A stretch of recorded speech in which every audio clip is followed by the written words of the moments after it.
Улаанбурхан өвчний улмаас дахин нэг хүн амиа алдлаа.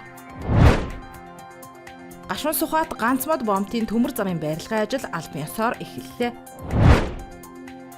Шинэ хар хором хотын бүтээн байгуулалт эхэлснийг зарлалаа. Улаанбаатар хотын ойгоор гэрлийн үзүүлбэрээр түүхийг уралжээ. Баавгай өхөр хөөж ачааны машинаас айж үргэжээ. Ice Global-ийн цөөн хормын мэдээ эхэлж байна.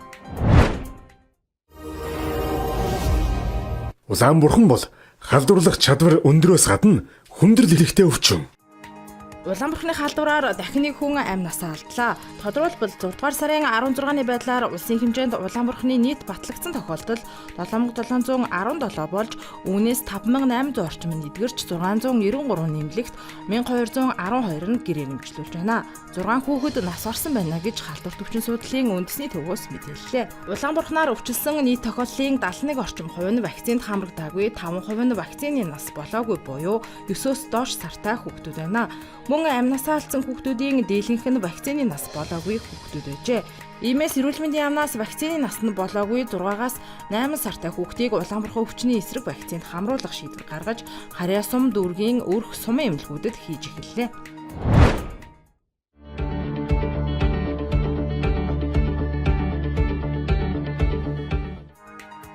Таван толгой төмөр зам компани Хятадын төмөр замын барилгын гүүрийн инженерийн товчоо групп хамтран төмөр замын хил холболтын төслийн гүүрийн анхны тулгуур цооногийн өргөмжлөгийг хийснээр Гашуун Сухбат ганц мод бомтын төмөр замын барилгын ажил албан ёсоор эхэллээ.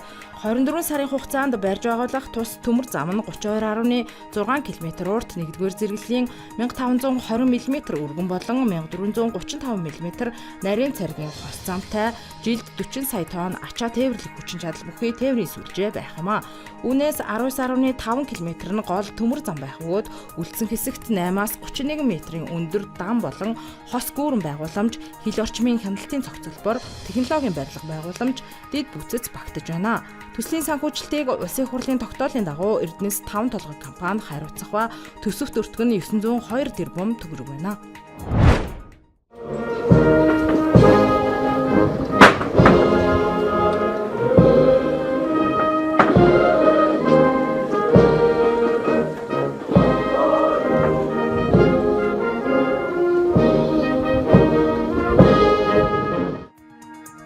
Их эзэн Чингис хааны мэндэлсний 860 жилийн ойгоор 2022 онд орхны хүндэд шинэ хар хором хотыг сэргээн байгуулах ерөнхийлөгчийн зарлиг гарсан. Зарлагын дагуу өнгөрсөн амралтын өдөр төрийн далбааг их хаадын цэцэрлэгт хүрээлэнд мандуулах ёстой болж хотын бүтээн байгуулалтыг албан ёсоор эхлүүлж буйг зарлалаа.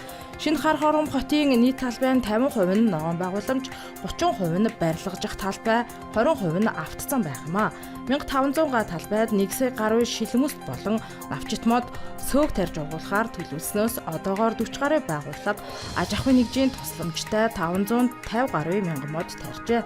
Их хаадын цэцэрлэгт хүрээлэнд төр хувийн хэвшил хамтран 11 мянган ширхэг мод тарьж 13 мянган квадрат метр авто зогсоол, 11 мянган квадрат метр явган зам тавьж цахилгаан гэрэлтүүлэг худаг усчуулалт зэргийг шийдсэн байна. Хот байгууллагатай холбоотойгоор Өвөрхангай Архангай аймгийн нутаг дахь орхны хүндэд 189 мянган га газрыг улсын тусгай хэрэгцээнд аваад байна.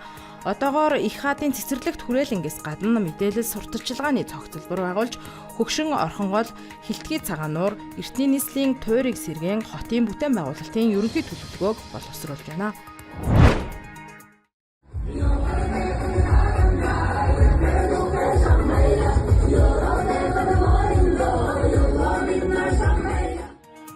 Улаанбаатар хот үүсэн байгуулагдсны 359 жилийн ойн өдөр олон гайхалтай зүйлсийг үзэж сонирхож болохоор ажээ.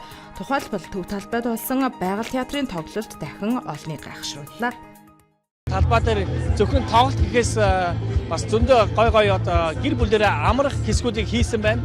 Тэгэхээр өнөөдрийн төрсөн өдрийн одоо баяр бол үнэхээр гайхалтай сонирхолтой болж байна. За тэгээд улаан удчид бол би энэтэйгээ айгүй найрсаг одоо гэр бүлэрээ бөөнөрөө энэхүү баярыг тэмдэглэж байна. За тэгээд өнөөдөр бас тайзан дээр улаан удын Бурятийн тэргүүн Алексей Самбуров-Сидянов бас албан ёсны нээлттэй хийсэн байгаа. За тэгээд бас олон арга хэмжээнүүд явагдана гэж амласан байна. За тэгээд өнөөдрийн нэвтрүүлэг бүтэн шууд эфирээр та бүхэнд хүргэж байгаа гэж бас хэлэхэд таатай байна. Түүнчлэн түүхэн зам өрөөр аялсан нэртэй гэрлийн үзүүлбэрийг анхудаа хотын иргэдэд сонирхуулжээ. Юр бусын хөдөлгөөнт дүрсээр 1666 онд үдийн нийт цайз байгуулагдсан үеэс эхлэн Бурайдын нийслэлийн үүсэл хөгжлийг дүрслэн үзүүлсэн байна. Түүхэн зам өрийг үйлчлэн харуулсан уг үзүүлбэрийг дараа өдөр нь хотын иргэдэд мөн давтамжтай сонирхуулжээ.